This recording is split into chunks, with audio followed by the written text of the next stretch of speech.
hydration versus moisturizing. Now, I see a lot of companies advertise hydrating body oil. My eye starts to twitch when I see that.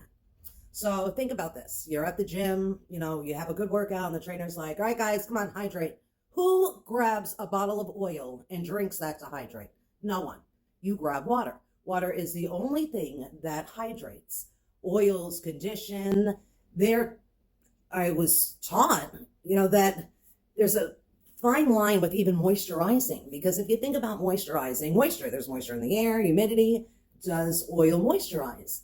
Now, we know oils will never hydrate, but then you have glycerin, hyaluronic acid, a lot of you guys know, where it absorbs the moisture and draws it to the skin.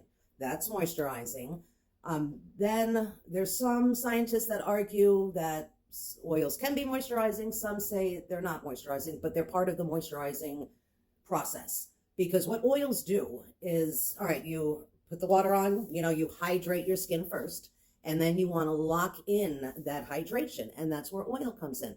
Oils are in the moisturizing process because they're locking the water. It's trapping the water into your skin.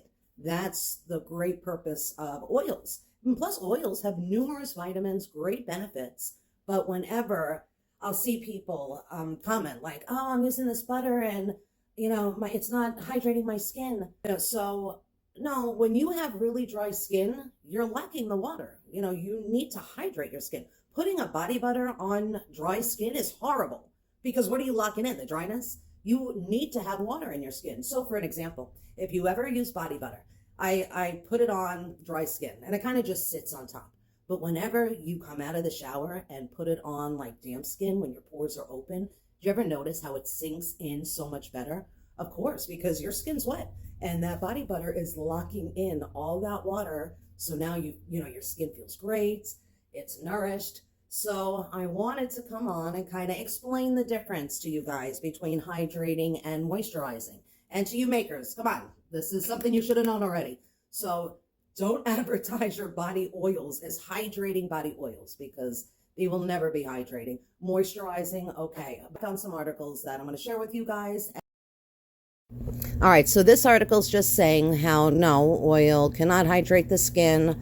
Also, how oil is part of the moisturizing process.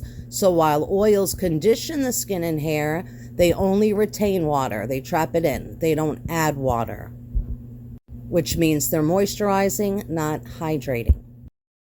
This cosmetic chemist explained how hydrating and moisturizing are two very different things. Hydrating the skin means applying water or water-binding ingredients like the hyaluronic acid and glycerin. Here she continues saying moisturizing, on the other hand, means lubricating the skin with emollients. Emollients are like lotions, creams, your oils, butters, thereby reducing dryness and transepidermal water loss, where it's trapping the water in your skin. Continuing to say how water and oil doesn't mix, we know that. And oil's purpose is to protect the skin's moisture barrier, that skin's natural protective layer, while adding nourishment, because there are a lot of vitamins in oils. Now, I like this author. He's saying how other moisturizers are occlusives, which are your oils and butters. These are oils and lipids that form a layer on the skin to prevent. Then you have your emollients, which is your fatty acids. That's your emollients and emulsifiers. And then the protein rejuvenators, so your collagen, keratin, elastins.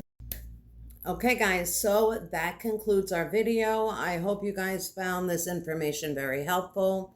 It's very important to educate yourselves as makers and even consumers, so you have an idea of what you're looking at. When you're reading labels, at least you have an idea of what to look for, things to stay away from. So thanks for watching.